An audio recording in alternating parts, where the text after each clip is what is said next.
Hello aspirants, welcome to Ashwamedha IAS. ಹಿಂದಿನ ವಿಡಿಯೋಸ್ಗೆಲ್ಲ ಬಹಳಷ್ಟು ಒಳ್ಳೆ ರೆಸ್ಪಾನ್ಸಸ್ ಬಂದಿದೆ. I am very grateful for it. And ನನ್ನ ಉದ್ದೇಶ ಏನಂದರೆ, ನನ್ನ ಎಫರ್ಟ್ಸಿಂದ ಎಲ್ಲ ಸ್ಟೂಡೆಂಟ್ಸ್ಗೂ ರೀಚ್ ಆಗಬೇಕು, ಎಲ್ಲ ಸ್ಟೂಡೆಂಟ್ಸ್ಗೂ ಹೆಲ್ಪ್ ಆಗಬೇಕಂತ. And I have received a lot of positive comments. ಹಾಗೆ ಹಲವಾರು ಜನ ಕಮೆಂಟ್ಸಲ್ಲಿ ಕೇಳ್ತಾ ಇದ್ರಿ ಇಂಗ್ಲೀಷ್ ಕೋರ್ಸ್ ಇದೆಯಾ ಅಂತ. ಸೊ ನಾನೇನಂತ ಅಂದ್ಕೊಂಡಿದ್ದೀನಿ ಇವಾಗ, ಬಿಕಾಸ್ ಟೈಮ್ ಡ್ಯೂರೇಷನ್ ಕಮ್ಮಿ ಇರೋದ್ರಿಂದ ಒಂದು ಶಾರ್ಟ್ ಆಗಿ ಬೇಸ್ಡ್ ಆನ್ HYT PYQsನ ಅನಾಲಿಸಿಸ್ನ ಮುಖಾಂತರ ಹೈ ಇಲ್ಡಿಂಗ್ ಟಾಪಿಕ್ಸ್ನ ಗುರುತಿಸಿ ಇದಕ್ಕೆ ಒಂದು ಶಾರ್ಟ್ ಆಗಿ ಕ್ರ್ಯಾಶ್ ಕೋರ್ಸ್ನ ಲಾಂಚ್ ಮಾಡೋಣ ಅಂತ ಅಂದ್ಕೊಂಡಿದ್ದೀನಿ. ಆ್ಯಂಡ್ ಎಷ್ಟು ಜನಕ್ಕೆ ಇದರಿಂದ ಹೆಲ್ಪ್ ಆಗುತ್ತೆ ಅನ್ನೋದನ್ನ ನಮ್ಮ ಕಮೆಂಟ್ ಬಾಕ್ಸಲ್ಲಿ ಹಾಕಿ. ಇಫ್ ತುಂಬ ಜನ ಏನಾದರೂ ಇದನ್ನ ಈ ಒಂದು ಕ್ರ್ಯಾಶ್ ಕೋರ್ಸ್ನ ಬೇಕು ಅಂತ ಅನ್ನೋದಾದರೆ ಡೆಫಿನೆಟ್ಲಿ ಒಂದು ಶಾರ್ಟ್ ಆಗಿ ಸ್ವೀಟ್ ಆಗಿ ಒಂದು ಕ್ರ್ಯಾಶ್ ಕೋರ್ಸ್ನ ನಿಮಗೆ ಅಂತ ತೊಗೊಂಡು ಬರ್ತೀವಿ. ಓಕೆ, ಸೊ ಇವತ್ತಿನ ವಿಡಿಯೋದಲ್ಲಿ ನಾನು ಭರತ್ ಏನು ಮಾಡ್ತಾ ಇದ್ದೀನಿ ಅಂದರೆ, KA ನಡೆಸಿದಂತಹ ವಿಲೇಜ್ ಅಕೌಂಟೆಂಟಲ್ಲಿ ಇರುವಂತಹ ಇಂಗ್ಲಿಷ್ ಕ್ವೆಶನ್ಸ್ನ ಡಿಕೋಡ್ ಮಾಡೋಣ. ಆ್ಯಂಡ್ ಇದರಲ್ಲಿ ನಾನು ಹಿಂದೆ 3 ವಿಡಿಯೋದಲ್ಲಿ ಮಾಡಿರುವಂತಹ HYTs ಎಷ್ಟು ರಿಪೀಟ್ ಆಗಿದೆ ಅದನ್ನು ಸಹ ನಾವು ಚೆಕ್ ಮಾಡೋಣ. ಓಕೆ, ಸೊ ತಡ ಮಾಡೋದು ಬೇಡ, ಕ್ವೆಶನ್ಸ್ನ ನೋಡೋಣ. ಸೊ ಮೊದಲನೇ ಕ್ವೆಶನ್ ಆಲ್ರೆಡಿ ಹೇಳ್ದಂಗೆ ಇದು ವಿಲೇಜ್ ಅಕೌಂಟೆಂಟ್ನ ಪೇಪರ್ ಆಗಿರುತ್ತೆ. ಸೊ ಇದರಲ್ಲಿ ಮೊದಲನೇ ಕ್ವೆಶನ್ ಏನು, ಇಂಗ್ಲಿಷ್ ಗ್ರಾಮರಲ್ಲಿ choose the correct compound sentence formation. First of all, compound sentence formation ಅಂದ್ರೆ ಏನು? ಈಗ 2 ಸ್ಟೇಟ್ಮೆಂಟ್ ಇರುತ್ತೆ. Okay, he's a boy, his name is Bharat. Okay, so 2 sentence. ಇದನ್ನ ಒಂದೇ ಸೆಂಟೆನ್ಸ್ ಮಾಡಿ ಇದನ್ನ ಕಾಂಪೌಂಡ್ ಸೆಂಟೆನ್ಸ್ ಮಾಡಬೇಕು ಅಂದ್ರೆ ಏನನ್ನ ನಾವು ಬಳಸಬೇಕಾಗುತ್ತೆ? There is a topic called as conjunctions. Conjunctions ಅಂದ್ರೆ ಏನು? ಕಂಜಂಕ್ಷನ್ಸ್ ಇದೆಲ್ಲ ಟೆಕ್ನಿಕಲ್ ಡೀಟೇಲ್ಸ್ ಬೇಕೇ ಆಗಿಲ್ಲ. ಜಸ್ಟ್ ಇದನ್ನ ಯಾವ ರೀತಿಯಲ್ಲಿ ನಾವು ಯೂಸ್ ಮಾಡ್ತೀವಿ ಅನ್ನೋದು ಗೊತ್ತಿದ್ರೆ ಸಾಕು. ಕಂಜಂಕ್ಷನ್ಸ್ ಅಂದ್ರೆ ಜಾಯ್ನಿಂಗ್ ವರ್ಡ್ಸ್. 2 ಸ್ಟೇಟ್ಮೆಂಟ್ನ ಜಾಯಿನ್ ಮಾಡೋದು, ಒಂದೇ ಸ್ಟೇಟ್ಮೆಂಟ್ ಆಗಿ ಕನ್ವರ್ಟ್ ಮಾಡೋದನ್ನ ಕಂಜಂಕ್ಷನ್ಸ್ ಅಂತೀವಿ ಅಥವಾ ಜಾಯ್ನಿಂಗ್ ವರ್ಡ್ಸ್ ಅಂತೀವಿ. ಸೊ 2 ಸ್ಟೇಟ್ಮೆಂಟ್ಸ್ ಇದ್ದಾಗ ಇದನ್ನ ಒಂದೇ ಸ್ಟೇಟ್ಮೆಂಟ್ ಆಗಿ ಪರಿವರ್ತನೆ ಮಾಡ್ಬೇಕಂದಾಗ ಕೆಲವೊಂದು ಜಾಯ್ನಿಂಗ್ ವರ್ಡ್ಸ್ನ ಯೂಸ್ ಮಾಡಬೇಕಾಗತ್ತೆ. ಆಲ್ರೆಡಿ ನಾನು ಒಂದು ಎಕ್ಸಾಂಪಲ್ ಕೊಟ್ಟೆ, he's a boy, his name is Bharat. So ಇದನ್ನ ಒಂದು ಕಾಂಪೌಂಡ್ ಸೆಂಟೆನ್ಸ್ ಮಾಡ್ಬೇಕಂದ್ರೆ ಏನ್ ಮಾಡಬೇಕು? He's a boy and his name is Bharat. Just ಎಂಡ್ನ ಸೇರಿಸ್ತೀವಿ. ಏನ ಸೇರಿಸ್ತಾ ಇದೀವಿ ಇಲ್ಲಿ? ಎಂಡ್ನ ಸೇರಿಸ್ತಾ ಇದ್ದೀವಿ. 2 ಸೆಂಟೆನ್ಸ್ ಇಂದ ಒಂದು ಸೆಂಟೆನ್ಸ್ಗೆ ಕನ್ವರ್ಟ್ ಮಾಡ್ಬೇಕಂದ್ರೆ. ಓಕೆ, ಸೊ ಇಲ್ಲಿರುವಂತ ಕ್ವೆಶನ್ ಏನು? Besides robbing the poor child statement ಆಯ್ತು. ಈ ಆಲ್ಸೋ ಮರ್ಡರ್ಡರ್ ಅಂದ್ರೆ ಕದ್ಯದಲ್ದೆ, ಒಂದು ಚಿಕ್ಕ ಮಗುವಿನ ಹತ್ತಿರ ಕದ್ಯದಲ್ದೆ ಅವ್ರನ್ನ ಸಾಯಿಸು ಬಿಡ್ತಾರೆ ಅಂತ ಅರ್ಥ. ಓಕೆ, ಸೊ ಇದನ್ನ ಒಂದು ಕಾಂಪೌಂಡ್ ಸೆಂಟೆನ್ಸ್ ಆಗಿ ನಾವು ಪರಿವರ್ತಿಸಬೇಕು. ಇದು one of the question in KA village accountant.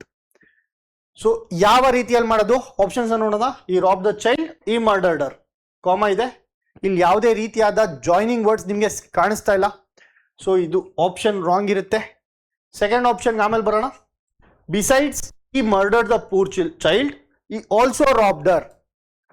ಇಲ್ಲಿ ಗ್ರಾಮೆಟಿಕಲ್ ಮಿಸ್ಟೇಕ್ ಇದೆ. ಓಕೆ, ಬಿಸೈಡ್ ಈ ಮರ್ಡರ್ ದ ಪೂರ್ ಚೈಲ್ಡ್, ಈ ಆಲ್ಸೋ ರಾಬ್ಡರ್. ಕ್ವೆಶನ್ ನ ನೋಡಿ, ಮೊದಲು ರಾಬ್ ಬರುತ್ತೆ, ಮೊದಲು ಕದೀತಾರೆ, ಆಮೇಲೆ ಸಾಯಿಸೋದು. ಬಟ್ ಆಪ್ಷನ್ ಅಲ್ಲಿ ಮೊದಲು murdered the poor child and also robbed her ಅಂತ ಬರ್ತಿದೆ. ಸೊ ಇಲ್ಲಿ ಉಲ್ಟಾ ಪಲ್ಟಾ ಆಗಿದೆ. ಸೊ ಇದನ್ನು ಸಹ ಆಗಕ್ಕೆ ಸಾಧ್ಯ ಇಲ್ಲ. None of the above.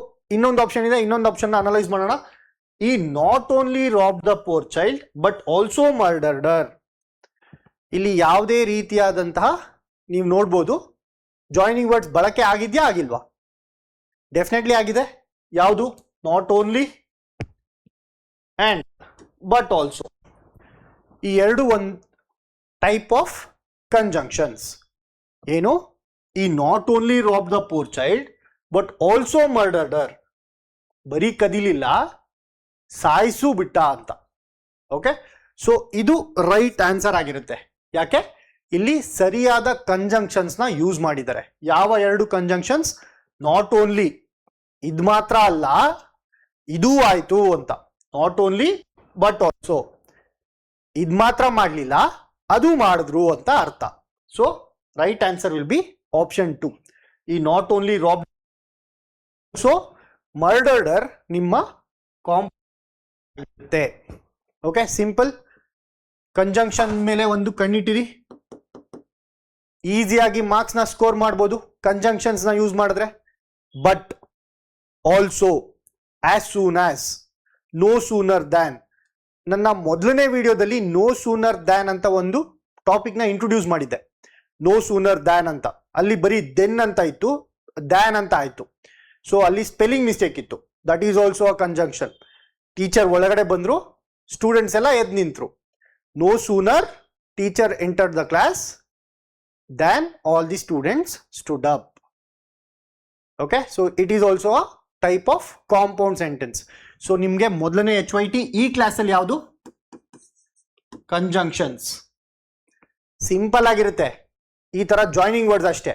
But, and, as soon as, no sooner than, also, however, therefore, ಇದೆಲ್ಲ conjunctions.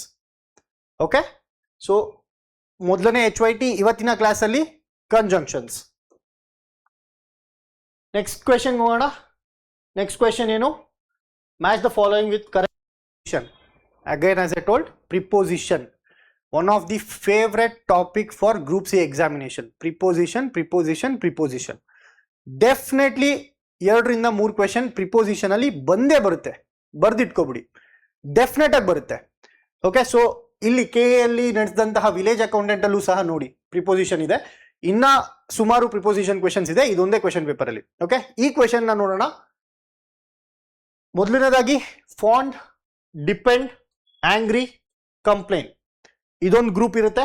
On, with, to, of, ಏನಿವೆಲ್ಲ ಇದೆಲ್ಲ ಪ್ರಿಪೋಸಿಷನ್ಸ್. ಯಾವ ವರ್ಡ್ಗೆ ಯಾವ ಪ್ರಿಪೋಸಿಷನ್ ನ ಯೂಸ್ ಮಾಡಬೇಕು ಅಂತ ಕೇಳ್ತಾ ಇರುವಂತ ಕ್ವೆಶನ್. ಫಾಂಡ್, ಫಾಂಡ್ ಅಂದ್ರೆ ಏನು? ಇಷ್ಟ ಅಂತ ಅರ್ಥ. ಒಕ್ಯಾಬುಲರಿ, ಅಗೇನ್ ಒಕ್ಯಾಬುಲರಿಗೆ ಇದೆಲ್ಲ ಬೇಕಾಗುತ್ತೆ, ಸೊ ನೋಟ್ ಮಾಡ್ಕೊಳ್ಳಿ. ಫಾಂಡ್ ಅಂದ್ರೆ ಇಷ್ಟ, ಇಷ್ಟಪಡೋದು. ಏನ್ನ ಇಷ್ಟಪಡ್ತೀವಿ? I am fond of ice cream, I am fond of playing cricket. So ಯಾವ ಪ್ರಿಪೋಸಿಷನ್ ಯೂಸ್ ಮಾಡ್ತಾ ಇದ್ದೀನಿ? Of. Fond of. I am fond of his teaching style ಅಂದ್ರೆ ಅವರ ಟೀಚಿಂಗ್ ಸ್ಟೈಲ್ ನನಗೆ ಇಷ್ಟ ಅಂತ ಅರ್ಥ. ಫಾಂಡ್ ಜೊತೆಗೆ ಆಫ್ ನ ಬಳಸಬೇಕಾಗತ್ತೆ. Next depend. ಡಿಪೆಂಡ್ ಅಂದ್ರೆ ಏನು? ನಿಮ್ಗೆಲ್ಲರಿಗೂ ಗೊತ್ತಿರುತ್ತೆ ಡಿಪೆಂಡ್ ಅಂದ್ರೆ ಏನು ಅಂತ. ಡಿಪೆಂಡ್ ಅಂದ್ರೆ ಒಬ್ಬರ ಮೇಲೆ ಅವಲಂಬಿತವಾಗಿರೋದು. ಒಬ್ಬರ ಮೇಲೆ, ಡಿಪೆಂಡ್ ಆನ್. ಒಬ್ಬರ ಮೇಲೆ ಡಿಪೆಂಡ್ ಆಗೋದು ಅಂದಾಗ ಡಿಪೆಂಡ್ ಆನ್ ಅಂತ ಕರಿತೀವಿ. Depend on YouTube, depend on my English class ಅಂದ್ರೆ ಏನರ್ಥ? ನನ್ನ ಇಂಗ್ಲಿಷ್ ಕ್ಲಾಸ್ ಮೇಲೆ ಅವಲಂಬಿತರಾಗಿರ್ತೀರಾ ಜಾಸ್ತಿ ಮಾರ್ಕ್ಸ್ ಬೇಕು ಅಂದ್ರೆ. ಸೊ ಇದಕ್ಕೆ ಡಿಪೆಂಡ್ ಆನ್ ಅಂತ ಬರುತ್ತೆ. ಆಂಗ್ರಿ, ಕೋಪ. ಆಂಗ್ರಿ ಜೊತೆಗೆ ಏನ್ ಬರುತ್ತೆ? ಕನ್ನಡದಲ್ಲಿ ಹೇಳಿ, ಇವರ ಜೊತೆ ನಾನು ಕೋಪಿಸ್ಕೊಂಡಿದ್ದೀನಿ. Angry with. I am angry with him ಅಂದ್ರೆ ಅವನ ಜೊತೆ ನಾನು ಕೋಪ ಮಾಡ್ಕೊಂಡಿದ್ದೀನಿ. ಸೊ ವಿತ್ ಯಾವಾಗ ಬರುತ್ತೆ? ಆಂಗ್ರಿ ಜೊತೆಲಿ ವಿತ್ ಬರುತ್ತೆ. ಕಂಪ್ಲೇನ್, ನಾನು ಪ್ರಿನ್ಸಿಪಾಲ್ಗೆ ಕಂಪ್ಲೇಂಟ್ ಮಾಡ್ತೀನಿ. ಏನಂತ ಬಂತು? ಪ್ರಿನ್ಸಿಪಾಲ್ಗೆ ಅಥವಾ ಅವರಿಗೆ ನಾನು ಕಂಪ್ಲೇಂಟ್ ಮಾಡ್ತೀನಿ ಅಂದ್ರೆ ಏನರ್ಥ? ಕಂಪ್ಲೇಂಟ್ ಯಾರಿಗೆ ಮಾಡ್ತೀವಿ? ಕಂಪ್ಲೇಂಟ್ ಟು ಯಾವ್ದಾದ್ರು ಮುಖ್ಯಸ್ಥರಿಗೆ, complaint to district collector, complaint to teacher, complaint to parents. So ಇಲ್ಲಿ ಯಾವ ಒಂದು ಪ್ರಿಪೋಸಿಷನ್ ಬರ್ತಿದೆ? ಪದೇ ಪದೇ ಟು ಅನ್ನೋದು ರಿಪೀಟ್ ಆಗಿ ಬರ್ತಿದೆ. So complaint to, angry with, depend on, fond of. So match the following ಮಾಡಿ. What will be the right answer? ಎಗೆ 4 ಆಗುತ್ತೆ. ಸೊ ಎಗೆ 4 4 ಇದೆ. ಸೊ ಇದೆರಡು ಹೋಯ್ತು, ಈ 2 ಆಪ್ಷನ್ ಹೋಯ್ತು. ನೆಕ್ಸ್ಟ್ ಬಿಗೆ ಯಾವ್ದು ಬರುತ್ತೆ? Depend on. ಬಿಗೆ 1 ಬರುತ್ತೆ. ಸೊ 2 ಗೊತ್ತಿದ್ರು ಸಹ ಈಸಿಯಾಗಿ 1 ಮಾರ್ಕ್ಸ್ ನ ಪಡ್ಕೋಬಹುದು. ಅಂಡ್ ಏನು ಸಿಗೆ ಸೆಕೆಂಡ್ ಆಪ್ಷನ್ ಮ್ಯಾಚ್ ಆಗುತ್ತೆ. ಅಂಡ್ ಕಂಪ್ಲೇಂಟ್ಗೆ 2 ಅಂತ ಬರೋದ್ರಿಂದ ಡಿಗೆ 3 ಬರುತ್ತೆ. Okay, so this is your right answer. A4, B1, C2, D3. Next question ಹೋಗೋಣ. Third question of the day. Fill in the blanks. Again preposition. ಎರಡು ಕ್ವೆಶನ್ ಪ್ರಿಪೋಸಿಷನ್ ಆಲ್ರೆಡಿ. ಯಾಕೆ ಪದೇ ಪದೇ ಪದೇ ಪದೇ ರಿಪೀಟ್ ಮಾಡ್ತಾ ಇದ್ದೀನಿ ಅಂದ್ರೆ one of the hot favourite topic ಅಂತಾನೆ ಹೇಳ್ಬೋದು ಪ್ರಿಪೋಸಿಷನ್. ಎಷ್ಟು ಕ್ವೆಶನ್ಸ್ ರಿಪೀಟ್ ಆಗ್ತಿದೆ ನೀವೇ ನೋಡ್ಬೋದು. ನನ್ನ 4 ವಿಡಿಯೋದಲ್ಲಿ ಸುಮಾರು 10 ಪ್ರಿಪೋಸಿಷನ್ ಕ್ವೆಶನ್ ನಾನು ಡಿಸ್ಕಸ್ ಮಾಡಿದ್ದೀನಿ. Okay, so that is how important prepositions are. Okay, the receptionist dash the information desk was both smart dash polite. So ಇಲ್ಲಿ ಒಂದು ಕಂಜಂಕ್ಷನ್ ನ ಬಳಸಬೇಕಾಗತ್ತೆ, ಇನ್ನೊಂದು ಪ್ರಿಪೋಸಿಷನ್ ನ ಬಳಸಬೇಕಾಗತ್ತೆ. ಒಂದು ಪ್ರಿಪೋಸಿಷನ್ ಇಲ್ಲಿ, ಇನ್ನೊಂದು ಕಂಜಂಕ್ಷನ್ ಇಲ್ಲಿ. Okay, joining words. So 2 blanks ನ ಕೊಟ್ಟಿದ್ದಾರೆ. ಇದಕ್ಕೆ ರೈಟ್ ಆನ್ಸರ್ ಯಾವುದು ಅಂತ ಕೇಳ್ತಾ ಇದ್ದಾರೆ. ಇಲ್ಲಿ ಅಗೇನ್ ಇಂಗ್ಲಿಷ್ ನ ಕನ್ನಡದಲ್ಲಿ ಅರ್ಥ ಮಾಡ್ಕೋಬೇಕು. ಏನಂತ? ದ ರಿಸೆಪ್ಷನಿಸ್ಟ್ ಎಲ್ಲಿದ್ರು? ಇನ್ಫಾರ್ಮೇಶನ್ ಡೆಸ್ಕ್ ಬಳಿ ಇದ್ರು. ಏನ್ ಬರುತ್ತೆ? ಇನ್ಫಾರ್ಮೇಶನ್ ಡಿಸ್ಕ್ ಬಳಿ. ಇನ್ಫಾರ್ಮೇಶನ್ ಡಿಸ್ಕ್ ಅಲ್ಲಿ ಬರಲ್ಲ. ಇನ್ಫಾರ್ಮೇಶನ್ ಡಿಸ್ಕ್ ಅಲ್ಲಿ ಅಂತ ಅಂದ್ರೆ, ಇನ್ಫಾರ್ಮೇಶನ್ ಡೆಸ್ಕ್ ಅಲ್ಲಿ ಅಂತ ಅಂದ್ರೆ ಒಳಗಡೆ. ಇನ್ಫಾರ್ಮೇಶನ್ ಡೆಸ್ಕ್ ಒಳಗಡೆ ಕೂತ್ಕೋತಾರ? ಡೆಸ್ಕ್ ನ ಬಳಿ ಅಲ್ವಾ, ನನ್ನ ಮುಂದೆ ಡೆಸ್ಕ್ ಇರುತ್ತೆ. ಸೊ ಆ ಡೆಸ್ಕ್ ನ ಬಳಿ ನಾನು ಕೂತಿರ್ತೀನಿ ಅಂದಾಗ ಇಲ್ಲಿ ಯಾವ ರೀತಿಯ ಪ್ರಿಪೋಸಿಷನ್ ನ ಯೂಸ್ ಮಾಡಬೇಕು? ಅಟ್ ಅನ್ನುವಂತಹ ಪ್ರಿಪೋಸಿಷನ್ ನ ನಾವು ಯೂಸ್ ಮಾಡಬೇಕಾಗುತ್ತೆ. ಯಾವುದು? ಅಟ್, ಬಳಿ. ಓಕೆ, ಸೊ ಇದು ಫೈನ್ ಡಿಫರೆನ್ಸ್. ಅಲ್ಲಿ ಅನ್ನೋದ್ರೆ ಏನ್ ಬರುತ್ತೆ? ಇನ್ ಅಂತ ಬರುತ್ತೆ. ದ ರಿಸೆಪ್ಷನಿಸ್ಟ್ ಇಂದ ಅಂತ ಬರುತ್ತೆ. ಬಟ್ ಡೆಸ್ಕ್ ಒಳಗಡೆ ಕೂತಿರ್ತಾರ? ಇಲ್ಲ ಅಲ್ವಾ, ಡೆಸ್ಕ್ ನ ಮುಂದೆ ಕೂತಿರ್ತಾರೆ ಅಥವಾ ಡೆಸ್ಕ್ ನ ಬಳಿ ಕೂತಿದ್ದಾಗ ಅಟ್ ಅನ್ನುವಂತ ಪ್ರಿಪೋಸಿಷನ್ ಬರುತ್ತೆ, ಇನ್ ಬರಲ್ಲ. So option 1 will be eliminated. In ಮಾತ್ರ ಬರಲ್ಲ, ಅಟ್ ಬರುತ್ತೆ. ಯಾಕೆ? ಇನ್ಫಾರ್ಮೇಶನ್ ಡೆಸ್ಕ್ ನ ಬಳಿ ಒಬ್ಬ ರಿಸೆಪ್ಷನಿಸ್ಟ್ ಕೂತಿರ್ತಾರೆ ಅಂತ ಅರ್ಥ. ಸೊ ಅದಕ್ಕೆ ಅಟ್ ಅನ್ನುವಂತಹ ಪ್ರಿಪೋಸಿಷನ್ ನ ನಾವು ಇಲ್ಲಿ ಬಳಸ್ತೀವಿ. ಹಂಗೆ ಮುಂದೆ ಹೋಗ್ತಾ, the receptionist at the information desk was both. ಈ ಪದನ ಅಬ್ಸರ್ವ್ ಮಾಡಿ. ಬೋತ್ ಅಂದ್ರೆ ಏನು? ಎರಡೂ ಸಹ ಅಂತ. ಬೋತ್ ಅಂದ್ರೆ ಎರಡೂ ಕೂಡ. He was both intelligent and smart. He is both disciplined and smart. ಆಗಿದ್ದಾಗ ಮಾತ್ರ ಎಕ್ಸಾಮ್ನ ಕ್ಲಿಯರ್ ಮಾಡೋಕ್ಕಾಗುತ್ತೆ. ಎರಡೂ ಗುಣಗಳು ನಿಮ್ಮ ಹತ್ರ ಇರಬೇಕು. ಇಂಟೆಲಿಜೆಂಟು ಇರಬೇಕು, ಸ್ಮಾರ್ಟು ಇರಬೇಕು, ಡಿಸಿಪ್ಲಿನ್, ಎಲ್ಲದಕ್ಕಿಂತ ಮುಖ್ಯವಾಗಿ ಡಿಸಿಪ್ಲಿನ್ ಇರಬೇಕು. ಅವಾಗ ನಾವು ಬೋತ್ ಅಂತ ಬಳಸ್ತೀವಲ್ವಾ. ಎರಡೂ ಗುಣಗಳು ಇದ್ದಾಗ ನಾವು ಏನ ಯೂಸ್ ಮಾಡ್ತೀವಿ? ಬೋತ್ ಅನ್ನುವಂತಹ ಪದನ ಯೂಸ್ ಮಾಡ್ತೀವಿ. ಸೊ ಎರಡೂ ಇದೆ ಅಂತ ಅಂದ್ರೆ ಕನ್ನಡದಲ್ಲಿ ಏನು? ಮತ್ತು ಅಂತ ಯೂಸ್ ಮಾಡ್ತೀವಲ್ವಾ. ಮತ್ತು ಅಲ್ವಾ? ಅವನು ಒಳ್ಳೆಯ ಹುಡುಗ ಮತ್ತು ಚಾಣಾಕ್ಷ. ಸ್ಮಾರ್ಟ್ ಅಂಡ್ ಪೊಲೈಟ್ ಅಂತ ಬರುತ್ತೆ. ಸೊ ಅಂಡ್ ಅನ್ನುವಂತಹ ಪದ ಬಳಕೆ ಇಲ್ಲಿ ಸರಿಯಾಗಿರುತ್ತೆ. He was both smart and polite. Smart ಅಂದ್ರೆ ಇಂಟೆಲಿಜೆಂಟ್ ಆಗೂ ಇದ್ರು, ಪೊಲೈಟ್ ಅಂದ್ರೆ ಚೆನ್ನಾಗಿ ಮಾತಾಡ್ಸ್ತಾನೂ ಇದ್ರು ಅಂತ ಅರ್ಥ. Polite. Okay, she was both smart and polite. ಯಾವ ಒಂದು ಆಪ್ಷನ್ ಕರೆಕ್ಟ್ ಆಗುತ್ತೆ ಇದರಲ್ಲಿ? Option 3 will be the right answer for this question. Okay, simple question. And ಯಾಕೆ ಪದೇ ಪದೇ ರಿಪೀಟ್ ಮಾಡ್ತಾ ಇದ್ದೀನಿ? Preposition preposition preposition. ಡೆಫಿನೆಟ್ಲಿ 3 ರಿಂದ 4 ಮಾರ್ಕ್ಸ್ ಪ್ರಿಪೋಸಿಷನ್ ಬಂದೇ ಬರುತ್ತೆ. ಯಾವಾಗ? KA ನಡೆಸುವಂತ 708 ಪೋಸ್ಟ್ ಅಲ್ಲಿ. ನಿಮ್ಗೆ ಆಲ್ರೆಡಿ ಗೊತ್ತಿರ್ಬೋದು, KA 708 ಪೋಸ್ಟ್ಗೆ ಹಾಲ್ ಟಿಕೆಟ್ನ ರಿಲೀಸ್ ಮಾಡಿದ್ದಾರೆ. ಎಲ್ಲರೂ ಡೌನ್ಲೋಡ್ ಮಾಡ್ಕೊಳ್ಳಿ. ಎಕ್ಸಾಮಿನೇಷನ್ 20ನೇ ತಾರೀಕಿಂದ ಸ್ಟಾರ್ಟ್ ಆಗುತ್ತೆ. ಓಕೆ, ಸೊ ನೆಕ್ಸ್ಟ್ ಕ್ವೆಶನ್ಗೆ ಹೋಗೋಣ. Choose the correct question tag. Question tag. Another HYT. ಎಲ್ಲ ಒಂದು ಪೇಪರ್ ನಲ್ಲಿ ಕ್ವೆಶನ್ ಟ್ಯಾಗ್ ನ ಕ್ವೆಶನ್ ಬಂದೇ ಬರುತ್ತೆ. ಏನು ಕ್ವೆಶನ್ ಟ್ಯಾಗ್ ಅಂದ್ರೆ ಹೇಳ್ತೀನಿ. Okay, so HYTs for today. ಎಲ್ಲ ಕ್ಲಾಸಲ್ಲಿ ನಾನು ಪ್ರಿಪೋಸಿಷನ್ಸ್ ಬರ್ದೇ ಬರಿತೀನಿ. ಯಾಕಂದ್ರೆ preposition is the favourite topic. Preposition is the favourite topic. ಎರಡನೇದು ಇಡಿಯಮ್ಸ್. ಮೂರನೇದು ಕಂಜಂಕ್ಷನ್ಸ್. ಕಂಜಂಕ್ಷನ್ಸ್ ಅಂದ್ರೆ ಏನು? Joining words. ನಾಲ್ಕನೇದು question tag. Okay, question tag. ಇದಿಷ್ಟು ಕ್ವೆಶನ್ಸ್, ಇದಿಷ್ಟು ಟಾಪಿಕ್ಸ್ ಡೆಫಿನೆಟ್ಲಿ ರಿಪೀಟ್ ಆಗುತ್ತೆ 7 or 8 ಪೋಸ್ಟ್ ಅಲ್ಲಿ. ಓಕೆ, ಸೊ ಇಲ್ಲಿ ಕೇಳ್ತಿರುವಂತ ಕ್ವೆಶನ್, ಯಾವ ಕ್ವೆಶನ್ ಟ್ಯಾಗ್ ಇಲ್ಲಿ ಸೂಟ್ ಆಗುತ್ತೆ ಅಂತ. For a professional sports person fitness is a must. ಇದೊಂದು ಸೆಂಟೆನ್ಸ್. ಈ ಕ್ವೆಶನ್ ಟ್ಯಾಗ್ ಅನ್ನುವಂತ ಕ್ವೆಶನ್ ಬಂದಾಗ ಎರಡು ಥಿಂಗ್ಸ್ ನ ನೀವು ಗಮನದಲ್ಲಿ ಇಟ್ಕೋಬೇಕು. ಒಂದು, ಕೊಟ್ಟಿರುವಂತಹ ಕ್ವೆಶನ್ ಅಥವಾ ಕೊಟ್ಟಿರುವಂತಹ ಸ್ಟೇಟ್ಮೆಂಟ್ ಪಾಸಿಟಿವ್ ಇದೆಯಾ ನೆಗೆಟಿವ್ ಇದೆಯಾ ಅಂತ. ಸ್ಟೇಟ್ಮೆಂಟ್ ಪಾಸಿಟಿವ್ ಇದೆಯಾ ಅಥವಾ ಸ್ಟೇಟ್ಮೆಂಟ್ ನೆಗೆಟಿವ್ ಆಗಿದ್ಯಾ ಅಂತ. ಇಲ್ಲಿ ಇದು ಪಾಸಿಟಿವ್ ಇದೆಯಾ ನೆಗೆಟಿವ್ ಇದೆಯಾ? ಒಬ್ಬ ಪ್ರೊಫೆಷನಲ್ ಸ್ಪೋರ್ಟ್ಸ್ ಪರ್ಸನ್ಗೆ ಫಿಟ್ನೆಸ್ ಅನ್ನೋದು ಬಹಳ ಮುಖ್ಯ ಅಂತ ಇದೆ. ಇಲ್ಲಿ ಯಾವ್ದಾದ್ರು ನಕಾರಾತ್ಮಕವಾಗಿ ಏನಾದ್ರು ಹೇಳ್ತಾ ಇದೀವಾ? ಇಲ್ಲ ಅಲ್ವಾ, ಪಾಸಿಟಿವ್ ಆಗಿ ಹೇಳ್ತಾ ಇದೀವಿ. ಏನಂತ? ಫಿಟ್ನೆಸ್ ಇರಲೇಬೇಕು ಅಂತ. ಅದೇ ನಾನೇನಾದ್ರೂ ಕೆಟ್ಟ ಚಟಗಳು ಇರಬಾರ್ದು ಅಂದಾಗ ಅವಾಗ ನಕಾರಾತ್ಮಕ ಆಗುತ್ತೆ, ಅವಾಗ ನೆಗೆಟಿವ್ ಸ್ಟೇಟ್ಮೆಂಟ್ಸ್ ಆಗುತ್ತೆ.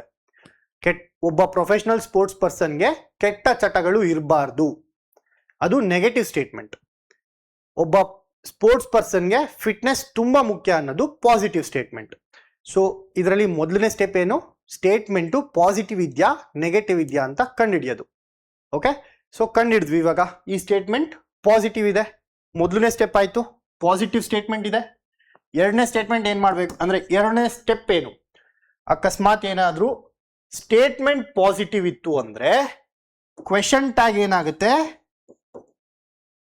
ನೆಗೆಟಿವ್ ಆಗುತ್ತೆ. ಕ್ವೆಶನ್ ಟ್ಯಾಗ್ ನೆಗೆಟಿವ್ ಆಗುತ್ತೆ. ಸ್ಟೇಟ್ಮೆಂಟ್ ನೆಗೆಟಿವ್ ಇತ್ತು ಅಂದ್ರೆ ಕ್ವೆಶನ್ ಟ್ಯಾಗ್ ಪಾಸಿಟಿವ್ ಆಗುತ್ತೆ. ಇಲ್ಲಿರುವಂತಹ question positive statement. For a sports person fitness is a must, positive statement ಆಗಿರೋದ್ರಿಂದ ಕ್ವೆಶನ್ ಟ್ಯಾಗ್ ಏನಾಗುತ್ತೆ? ನೆಗೆಟಿವ್ ಆಗಬೇಕು. ನೆಗೆಟಿವ್ ಆಗಬೇಕು ಅಂದ್ರೆ isn't it, isn't he, doesn't it, mustn't it.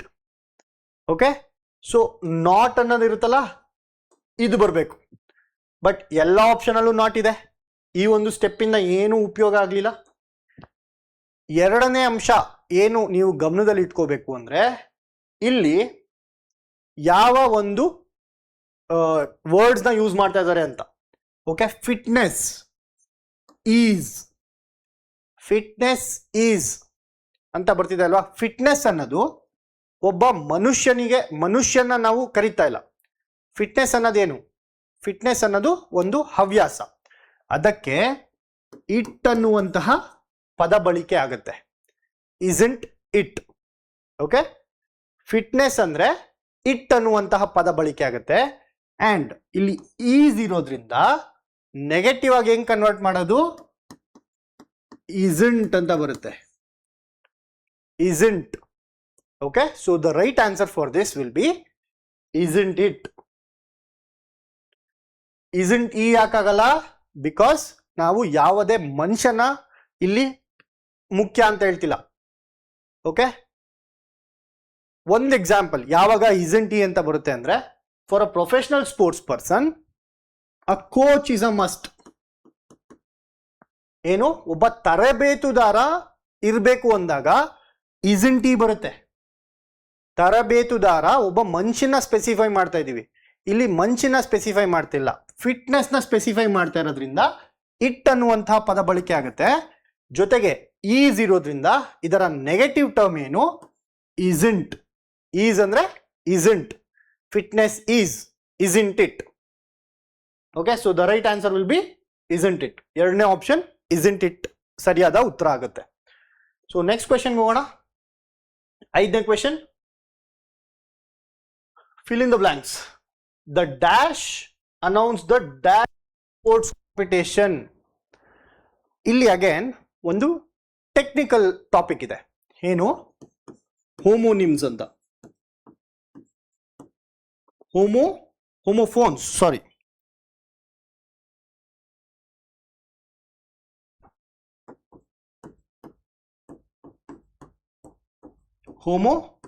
Phones ಅಂದ್ರೆ ಏನು? ಅದನ್ನ ಬಳಸಿದಾಗ ಒಂದೇ ರೀತಿಯಾದ ಸೌಂಡ್ ಕೇಳಿಸುತ್ತೆ, ಒಂದೇ ರೀತಿ ಪ್ರೊನೌನ್ಸ್ ಮಾಡ್ತೀವಿ, ಆದ್ರೆ ಅದರ ಮೀನಿಂಗ್ ಚೇಂಜ್ ಇರುತ್ತೆ. For example C C. ಈ ಸಿ ಅಂದ್ರೆ ಏನು? ನೋಡೋದು. ಈ ಸಿ ಅಂದ್ರೆ ಏನು? ಸಮುದ್ರ. ಸನ್ ಸನ್. ಈ ಸನ್ ಅಂದ್ರೆ ಮಗ, SON ಸನ್ ಮಗ. SUN ಸನ್ ಅಂದ್ರೆ ಸೂರ್ಯ. ಓಕೆ, ಇದರ ಪ್ರೊನೌನ್ಸಿಯೇಷನ್ ನೋಡಿ, ಸನ್ನು ಸನ್ ಅಂತಾನೆ ಕರಿತೀವಿ, ಈ ಸನ್ಗೂ ಸನ್ ಅಂತ, ಮಗಂಗೂ ಸನ್ ಅಂತ ಕರಿತೀವಿ, ಸೂರ್ಯಂಗೂ ಸನ್ ಅಂತ ಕರಿತೀವಿ. ಇಲ್ಲಿ ನೋಡೋದಕ್ಕೂ ಸಿ ಅಂತ ಕರಿತೀವಿ, ಸಮುದ್ರಕ್ಕೂ ಸಿ ಅಂತ ಕರಿತೀವಿ. ಮೀನಿಂಗ್ ಚೇಂಜು, ಸ್ಪೆಲ್ಲಿಂಗ್ ಚೇಂಜು, ಆದ್ರೆ ಕೇಳಿಸುವಂಥದ್ದು ಸಿಮಿಲರ್ ಆಗಿರುತ್ತೆ. ಇದಕ್ಕೆ ಏನಂತ ಕರಿತೀವಿ? ಹೋಮೋಫೋನ್ಸ್ ಅಂತ ಕರಿತೀವಿ. ಓಕೆ, ಸೊ ಇಲ್ಲಿ ಇರುವಂತಹ ಕ್ವೆಶನ್ ಇದಕ್ಕೆ ರಿಲೇಟ್ ಆಗಿರೋದು. ಈ ಪ್ರಿನ್ಸಿಪಲ್ ಎರಡು ಸೇಮ್. ಪ್ರಿನ್ಸಿಪಲ್ ವ್ಯತ್ಯಾಸ ಏನು? ಈ ಪ್ರಿನ್ಸಿಪಲ್ ಅಂದ್ರೆ ತತ್ವಗಳು.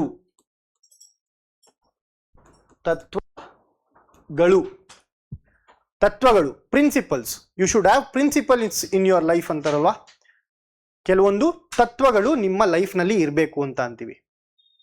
ಅದಕ್ಕೆ ಸ್ಪೆಲ್ಲಿಂಗ್ ಏನು? ಪ್ರಿನ್ಸಿಪಲ್. Excuse me. ಈ ಪ್ರಿನ್ಸಿಪಲ್ ಅಂದ್ರೆ ಮುಖ್ಯಸ್ಥ. ಕಾಲೇಜ್ ಪ್ರಿನ್ಸಿಪಲ್ ಅಂತೀವಲ್ವಾ,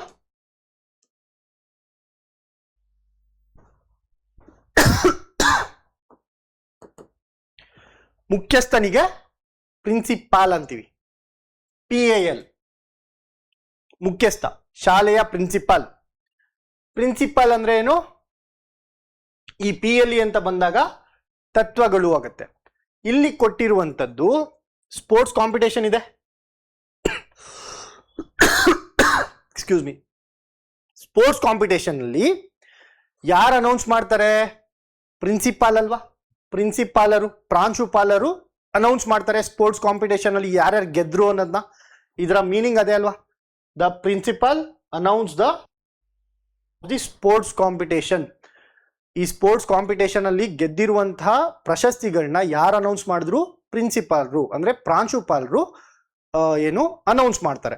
ಸೊ ಇದರ ಪ್ರಾಂಶುಪಾಲರಿಗೆ ಈ ಸ್ಪೆಲ್ಲಿಂಗ್ ಬರುತ್ತೆ, ಪ್ರಿನ್ಸಿಪಾಲ್ ಅಂತ. ಸೊ ಈ ಪ್ರಿನ್ಸಿಪಲ್ ಆಗಲ್ಲ, ಮೊದಲನೇ ಆಪ್ಷನ್ ಹೋಯ್ತು, ಅಂಡ್ 4ನೇ ಆಪ್ಷನ್ ಹೋಯ್ತು. ಎರಡನೇ ಬ್ಲ್ಯಾಂಕ್ ಬಂದ್ರೆ ಈ ಪ್ರೈಸ್ ಮತ್ತೆ ಈ ಪ್ರೈಸ್ ಏನ್ ಡಿಫ್ರೆನ್ಸ್?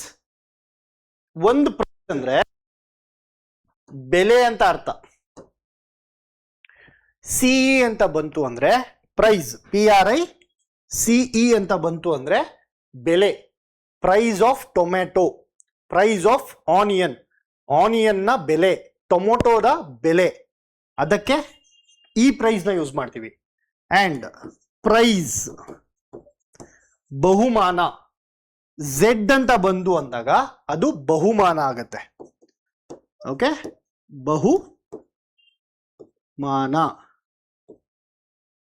ಬಹುಮಾನ ಈ ಪ್ರೈಸ್.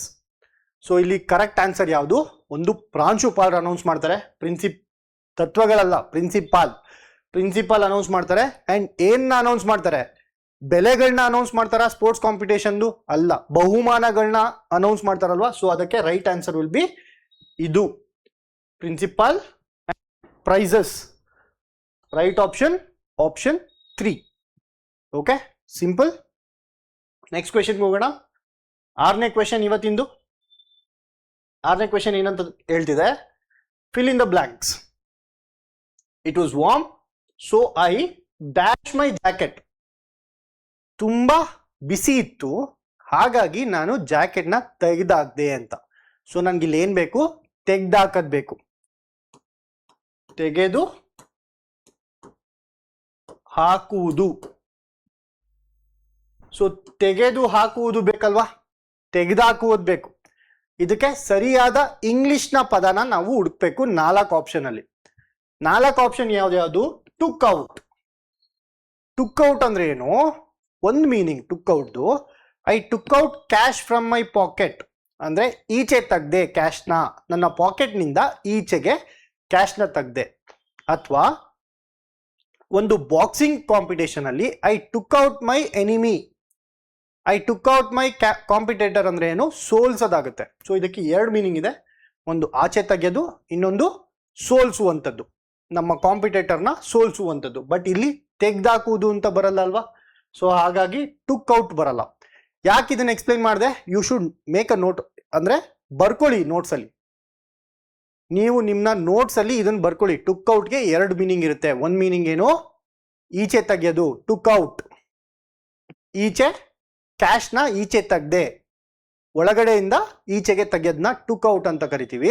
ಇನ್ನೊಂದು ಮೀನಿಂಗ್ ಏನು, I took out my enemy ಅಂದ್ರೆ ನಾನು ಎನಿಮಿನ ಸೋಲ್ಸ್ದೆ. ಓಕೆ, ಎರಡನೇದು ಟುಕ್ ಆಫ್ ಅಂತ ಇದೆ, ಟುಕ್ ಆಫ್ ಅಂತ ಇದೆ, ಎರಡು ಆಫ್ ಇದೆ. ಸೊ ಇದರಲ್ಲಿ ಯಾವ ಆಫ್ ನ ಬಳಕೆ ಕರೆಕ್ಟ್ ಇರುತ್ತೆ, ಆಪ್ಷನ್ 3 ನ ಟುಕ್ ಆಫ್ ಅಂದ್ರೆ ತೆಗ್ದಾಕದು ಅಥವಾ ರಿಮೂವ್ ಮಾಡೋದಕ್ಕೆ ಟುಕ್ ಆಫ್ ಅಂತ ಕರಿತೀವಿ. ಈ ಆಫ್ ನ ಬಳಸಲ್ಲ, ಈ ಆಫ್ ನ ಬಳಸ್ತೀವಿ. ಓಕೆ, ಟುಕ್ ಆಫ್ ಒಂದು ಮೀನಿಂಗ್ ತೆಗ್ದಾಕದು, ಇನ್ನೊಂದು ಮೀನಿಂಗ್ ಏನು, ದ ಏರೋಪ್ಲೇನ್ ಟುಕ್ ಆಫ್ ಅಂತ ಅಂತೀವಿ. ದ ಏರೋಪ್ಲೇನ್ ಟುಕ್ ಆಫ್ ಅಂದ್ರೆ ಏರೋಪ್ಲೇನ್ ಹಾರಕ್ಕೆ ಸ್ಟಾರ್ಟ್ ಮಾಡ್ತು. I took off with this English class ಅಂದ್ರೆ ಈ ಇಂಗ್ಲಿಷ್ ಕ್ಲಾಸ್ನಿಂದ ನಾನು ನನ್ನ ಗುರಿ ಕಡೆಗೆ ರೀಚ್ ಆಗ್ತಿದ್ದೀನಿ ಅಂತ ಅರ್ಥ. ಸೊ ಈ ಟುಕ್ ಆಫ್ ನ ಎರಡು ಮೀನಿಂಗ್ ಏನೇನು, ಒಂದು ಮೀನಿಂಗ್ ತೆಗ್ದಾಕದು, ಇನ್ನೊಂದು ಮೀನಿಂಗ್ ಏನು, ಇಲ್ಲಿಂದ ಒಂದು ಪುಷ್ ತಗೊಂಡು ಹಾರಕ್ಕೆ ಸ್ಟಾರ್ಟ್ ಮಾಡೋದು. ಓಕೆ, ಸೊ ಇದಕ್ಕೆ right answer took off. Took away ಅಂದ್ರೆ ಏನು, ಟುಕ್ ಅವೇ ಅಂದ್ರೆ ಕಿತ್ಕೊಳ್ಳೋದು. ಇಂಟರ್ನಲ್ ರಿಸರ್ವೇಶನ್ ಕಾರಣದಿಂದ ನಾನು ಎಕ್ಸಾಮ್ ಪಾಸ್ ಮಾಡುವಂತಹ ಆಪರ್ಚುನಿಟಿನ ನನ್ನಿಂದ ಕಿತ್ಕೊಂಡ್ರು. They took away my opportunity of being selected. Okay, so took away ನಾ ಮೀನಿಂಗ್ ನಿಮ್ಗೆ ಅರ್ಥ ಆಯ್ತು ಅನ್ಕೊಂತೀನಿ. ಒಂದು ಕಸಿದುಕೊಳ್ಳೋದು, took away. I took away your food ಅಂದ್ರೆ ಏನು, ನಿಮ್ಮ ಊಟನ ನಾನು ಕಿತ್ಕೊಂಡೆ ಅಂತ ಅರ್ಥ. ಓಕೆ, ಸೊ ಟುಕ್ ಅವೇ ಇಲ್ಲಿ ತೆಗೆದು ಹಾಕುವುದು ಅನ್ನೋದಕ್ಕೆ ಬರೋದಿಲ್ಲ. So took off will be the right answer. Next question ಹೋಗೋಣ. 7ನೇ ಕ್ವೆಶನ್ ಇವತ್ತಿಂದು. ಅಗೇನ್ ನಾನು ಫಸ್ಟ್ ಕ್ಲಾಸಲ್ಲಿ ಡಿಸ್ಕಸ್ ಮಾಡಿದಾಗೆ ವಚನಗಳು, ಬಹುವಚನ, ಏಕವಚನ ಯಾವಾಗ ಯೂಸ್ ಮಾಡಬೇಕು, ಅನದರ್ HYT ಅಂತ ಯಾಕೆ ಹೇಳಿದೆ ಅಂತ ನಿಮ್ಗೆ ಇವಾಗ ಅರ್ಥ ಆಗ್ತಿದೆ ಅಂತ ಅನ್ಸುತ್ತೆ. ಪ್ರಿಪೋಸಿಷನ್ 2 ಕ್ವೆಶನ್ನ ನೋಡಿದ್ವಿ, ಕಂಜಂಕ್ಷನ್ಸ್ ಇತ್ತು, ಇಡಿಯಮ್ಸ್ ಮುಂದೆ ಬರುತ್ತೆ, ಆ್ಯಂಡ್ ಇನ್ನೊಂದು ಯಾವುದು ನಾವು ಡಿಸ್ಕಸ್ ಮಾಡಿದಂಥ HYT ಅಲ್ಲಿ ಕ್ವೆಶನ್ ಟ್ಯಾಗ್ ಒಂದು. ಓಕೆ, ಈ ಕ್ವೆಶನ್ ನೋಡೋಣ. Many accidents dash by dangerous driving. Many ಅಂತ ಇದೆ, ಮೆನಿ ಅಂದ್ರೆ ಏಕವಚನನ ಬಹುವಚನನ, ಬಹುವಚನ. ಮೆನಿ ಆಕ್ಸಿಡೆಂಟ್ಸ್ ಹಲವಾರು ಆಕ್ಸಿಡೆಂಟ್ಗಳು, ಹಲವಾರು ಅಪಘಾತಗಳು ಯಾವ್ದ್ರಿಂದ ಕಾಸ್ ಆಗ್ತಿದೆ, ಡೇಂಜರಸ್ ಡ್ರೈವಿಂಗ್ ಇಂದ ಅಲ್ವಾ. ಡೇಂಜರಸ್ ಡ್ರೈವಿಂಗ್ ಇಂದ ಹಲವಾರು ಅಪಘಾತಗಳು ಕಾರಣ ಆಗ್ತಿದೆ ಅಂತ. ನಾನು ಮೊದಲನೇ ಕ್ಲಾಸಲ್ಲಿ ಬೈ ಅನ್ನುವಂಥ ಪ್ರಿಪೋಸಿಷನ್ನ ಎಲ್ಲಿ ಬಳಸ್ಬೇಕಂತ ಅಂದೆ, ಯಾವುದರಿಂದ ಅಂದಿದ ತಕ್ಷಣ ಬೈ ಹಾಕ್ಬೇಕು ಅಂತ ಹೇಳಿದ್ದೆ. ಕ್ವೆಶನ್ ಅಲ್ಲಿ ಇದೆ ಬೈ. ಅರ್ಥ ಆಗ್ತಿದ್ಯಾ? ಪ್ರಿಪೋಸಿಷನ್ ಬೈ ಅನ್ನೋದನ್ನ ಯಾವಾಗ ಯೂಸ್ ಮಾಡ್ತೀವಿ, ಯಾವುದರಿಂದ ಅಂತ ಬಂದ್ರೆ ಬೈನ ಯೂಸ್ ಮಾಡ್ತೀವಿ ಅಂತ ಹೇಳಿದ್ದೆ ಅಲ್ವಾ ಮೊದಲನೇ ಕ್ಲಾಸಲ್ಲಿ. ಸೊ ಇಲ್ಲಿ ಈ ಕ್ವೆಶನ್ ಅಲ್ಲಿ ನೋಡಿ, ಡೇಂಜರಸ್ ಡ್ರೈವಿಂಗ್ ನಿಂದ ಅಂತ ಇರೋದಕ್ಕೆ ಬೈ ಇದೆ, ಕ್ವೆಶನ್ ಅಲ್ಲೇ ಬೈ ಇದೆ. ಓಕೆ, ಸೊ ಈ ತರ ಅಬ್ಸರ್ವೇಷನ್ ಮಾಡಿದಾಗ ನಾವು ಬರೀ ಕಲಿಯೋದಲ್ಲ, ಇದನ್ನ ಅಪ್ಲೈ ಮಾಡಬೇಕು. ಕ್ವೆಶನ್ಸ್ ಅಲ್ಲಿ ನಮ್ಗೆ ಹಲವಾರು ತಿಳ್ಕೊಳ್ಳೋದಿರುತ್ತೆ. ಓಕೆ, ಸೊ ಬೈ ಯಾವಾಗ ಯೂಸ್ ಮಾಡ್ತೀವಿ, ಯಾವುದರಿಂದ ಅಂತ ಬಂದಾಗ ಬೈ ಯೂಸ್ ಮಾಡ್ತೀವಿ. ಕಮಿಂಗ್ ಟು ದ ಕ್ವೆಶನ್, ಹಲವಾರು ಅಪಘಾತಗಳು ಡೇಂಜರಸ್ ಡ್ರೈವಿಂಗ್ ನಿಂದ ಆಗ್ತಾ ಇದೆ ಅಂತ ಹೇಳ್ತಾ ಇದ್ದಾರೆ. ಹಲವಾರು ಅಂತ ಬಂದಾಗ ಬಹುವಚನ ಆಗ್ಬೇಕು. ಆಪ್ಷನ್ಸ್ ಅಲ್ಲಿ ನೋಡೋಣ. ಈಸ್ ಏಕವಚನ ಆಗಲ್ಲ, ಹ್ಯಾವ್ ಬಹುವಚನ ಆಗ್ಬೋದು, ಆರ್ ಬಹುವಚನ ಆಗ್ಬೋದು, ಹ್ಯಾಸ್ ಅಗೇನ್ ಏಕವಚನ ಆಗಲ್ಲ. ಸೊ ಈಗ 2 ಆಪ್ಷನ್ ಅಲ್ಲಿ ಬಂದ್ವಿ. ಜಸ್ಟ್ ನಿಮ್ಗೆ ಬಹುವಚನ ಏಕವಚನ ಅಂತ ಗೊತ್ತಿದ್ರೆ 2 ಆಪ್ಷನ್ ನ ಎಲಿಮಿನೇಟ್ ಮಾಡ್ತೀರಾ. ಅಂಡ್ ಇಲ್ಲಿ have caused are caused. Have caused ಅನ್ನೋದನ್ನ ನಾವು ಯಾವಾಗ ಬಳಸ್ತೀವಿ? ಮುಗ್ದೋಗಿರುವಂತಹ ಇದಕ್ಕೆ ಹ್ಯಾವ್ ಕಾಸ್ಟ್ ಅಂತ ಮಾಡ್ತೀವಿ. ಆರ್ ಕಾಸ್ಡ್ ಅನ್ನೋದು ಕಂಟಿನ್ಯೂಸ್ ಆಗಿ ನಡೀತಾನೆ ಇರೋದಕ್ಕೆ ಆರ್ ಕಾಸ್ಡ್ ಅನ್ನೋದನ್ನ ಬಳಸ್ತೀವಿ. So many accidents are caused by dangerous driving. ಇನ್ನೂ ಸಹ ಅದು ನಡೀತಾನೆ ಇರೋದಕ್ಕೆ ಅನ್ನೋದಕ್ಕೆ ಆರ್ ಅನ್ನೋದನ್ನ ಬಳಸ್ತೀವಿ, ಹ್ಯಾವ್ ಅನ್ನೋದನ್ನ ಬಳಸಲ್ಲ. ಸೊ ಮೂರನೇ ಆಪ್ಷನ್ ಕರೆಕ್ಟ್ ಇರುತ್ತೆ. Many accidents are caused by dangerous driving. Okay, simple. Next ಕ್ವೆಶನ್ಗೆ ಹೋಗೋಣ. 8ನೇ ಕ್ವೆಶನ್ ಇವತ್ತಿಂದು. He filed a civil dash against mister Chopra. Option ನ ಗಮನಿಸಿದ್ರೆ ಇಲ್ಲಿ ಸೂಟ್ ಬರಬೇಕು, ಸೂಟ್ ಅನ್ನೋದು ಬರಬೇಕು. ಅಗೇನ್ ಅವಾಗ್ಲೇ ಹೇಳ್ದಂಗೆ ಹೋಮೋಫೋನ್ಸ್ ಎಲ್ಲದರ ಸೇಮ್ ಇರುತ್ತೆ. ಇದಕ್ಕೂ ಸೂಟ್ ಅಂತೀವಿ, ಇದಕ್ಕೂ ಸೂಟ್ ಅಂತೀವಿ, ಇದಕ್ಕೂ ಸೂಟ್ ಅಂತೀವಿ, ಇದಕ್ಕೆ ಶೌಟ್ ಅಂತೀವಿ. ಸೊ ಇದೊಂದು ಬಿಟ್ಟು ಇನ್ ಮಿಕ್ಕಿದ್ದು ಮೂರು ಹೋಮೋಫೋನ್ಸ್. ಶೌಟ್ ಅಂದ್ರೆ ಏನು? ಕಿರ್ಚ್ಕೊಳ್ಳೋದು. He filed civil suit against mister Chopra. Chopra ವಿರುದ್ಧ ಒಂದು ಮೊಕದ್ದಮೆನ ಹಾಕಿದ್ದಾರೆ, ಸಿವಿಲ್ ಮೊಕದ್ದಮೆನ ಹಾಕಿದ್ದಾರೆ ಅಂತ ಅರ್ಥ. ಮೊಕದ್ದಮೆಗೆ ಯಾವ ಸೂಟ್ನ ಬಳಸ್ತೀವಿ? ಈ ಸೂಟ್ನ ಬಳಸ್ತೀವಿ, SUIT ಸೂಟ್. ಈ ಸೂಟ್ ಅಂದ್ರೆ ಏನು?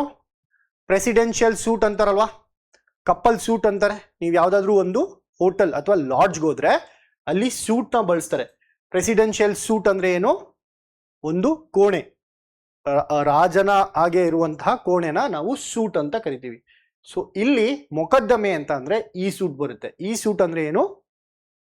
ರೂಮ್ ಅಂತ ಅರ್ಥ, ಬೇಸಿಕಲಿ ಒಂದು ರೂಮ್.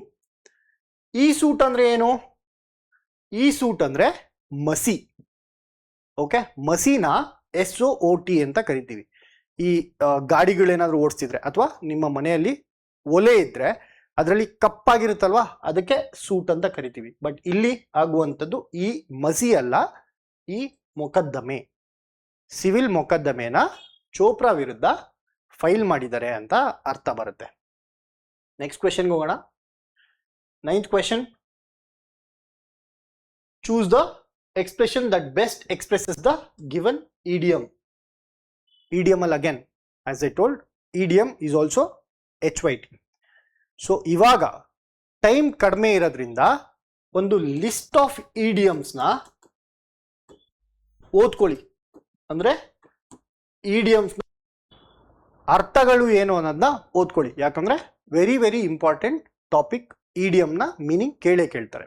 ಓಕೆ, ಅಕಸ್ಮಾತ್ ನೀವೇನಾದ್ರೂ ಇಡಿಯಂ ಗೊತ್ತಿಲ್ಲ ಅಂತ ಅಂದ್ರೂ ಹೇಗೆ ಕಂಡುಹಿಡಿಬೋದು ಅಂತಾನು ಹೇಳ್ಕೊಡ್ತೀನಿ. Okay, I am not just teaching PYQs. ಬರೀ PYQsನ ಮಾತ್ರ ಹೇಳ್ತಾ ಇಲ್ಲ, ಆನ್ಸರ್ನ ಹೆಂಗ್ ತೆಗೆಯೋದು ಅಂತ ಸಹ ಹೇಳ್ತಾ ಇದ್ದೀನಿ ಇದರಲ್ಲಿ. Okay, a storm in a tea cup. A storm in a tea cup ನನ್ಗೆ ಗೊತ್ತಿಲ್ಲ ಏನಂತ, ಬಟ್ ಇವಾಗ ನಾನು ಆನ್ಸರ್ ಕಂಡುಹಿಡಿಲೇಬೇಕು. ಏನ್ ಮಾಡ್ತೀನಿ ನಾನು? A great noise. A great noise ಅಂದ್ರೆ ಬಹಳ ದೊಡ್ಡದಾದ ಸದ್ದು, ರಕ್ಕಸ್ ಅಂತೀವಿ ನಾವು. Okay, ruckus. ಇಲ್ಲಿ ನೋಡಿ, a storm in a tea cup. Tea cup ಅಂದ್ರೆ ಏನೋ ಒಂದು ಚಿಕ್ಕದು. ಓಕೆ, ಟೀ ಕಪ್ ನಾವು ಡೈಲಿ ಬಳಸುವಂತ ಸಣ್ಣ ಪದಾರ್ಥ ಅಥವಾ ಒಂದು ಯಾವುದಾದ್ರೂ ಒಂದು ಚಿಕ್ಕ ವಿಷಯ ಅಂತಾನೆ ಬರುತ್ತೆ. ಟೀ ಕಪ್ ಅಂದ್ರೆ ಏನು? ತುಂಬಾ ಚಿಕ್ಕದಾದ ವಿಷಯ ಅಲ್ವಾ ಟೀ ಕಪ್ ಅನ್ನೋದು. ಸೊ ಆನ್ಸರ್ ಯಾವುದಾದ್ರೂ ಚಿಕ್ಕ ವಸ್ತು ಮೇಲೆ ಅವಲಂಬಿತವಾಗಿರ್ಬೇಕು, ಆಯ್ತಾ? ಅದಕ್ಕೆ ರಿಲೇಟ್ ಆಗಿರ್ಬೇಕು.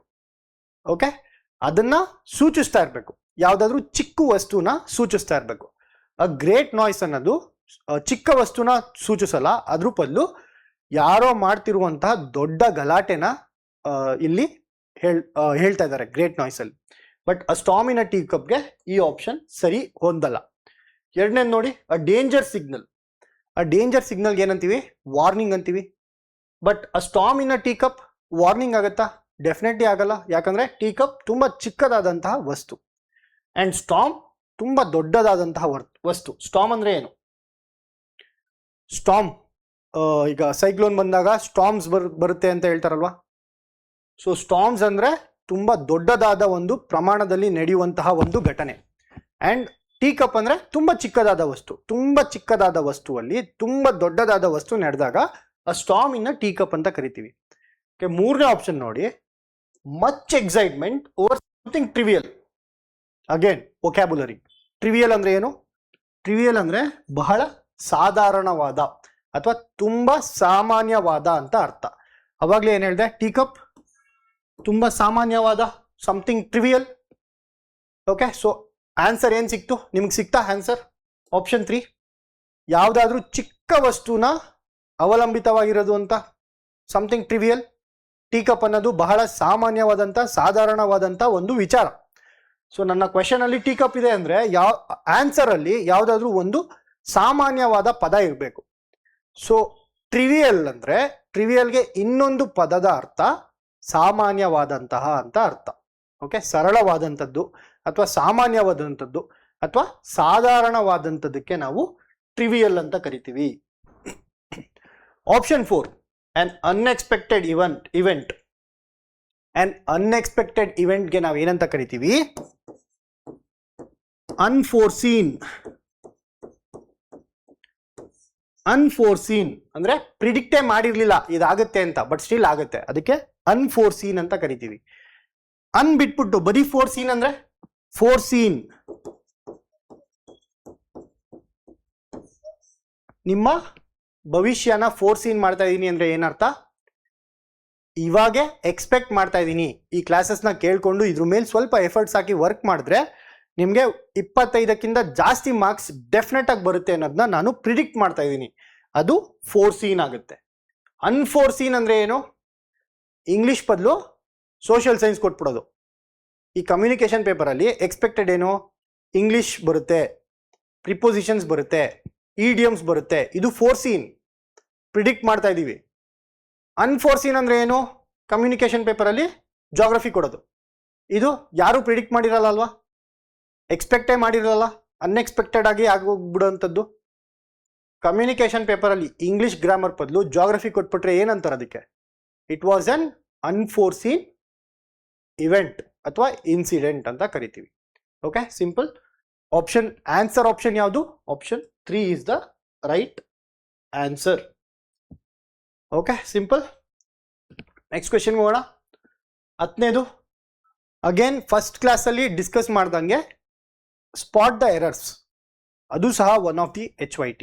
ನೀವು ತಪ್ಪನ ಕಂಡುಹಿಡಿಬೇಕು.